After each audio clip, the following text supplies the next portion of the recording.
সালাত আদায় করে না, তবু বলে ইমান ঠিক আছে, নামাজ পড়ে না আবার ঠিক আছে। ইবলিস এক সেজদা না করিয়া এমন বেঠিক হইছে কিয়ামত পর্যন্ত ঠিক হইতো না। ডেইলি 30টা সেজদা, ফরজ সেজদা তুই করস না, তুই ঠিক আছ।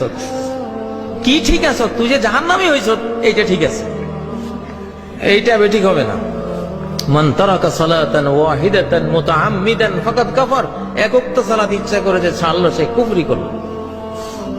ফাওয়াইলুল লিল মুসাল্লিন, ওই মুসল্লির জন্য জাহান্নাম, জাহান্নামে দুর্ভোগ, যে মাঝে মধ্যে সালাত পড়ে মাঝে মধ্যে পড়ে না, ভুলে ভুলে থাকে।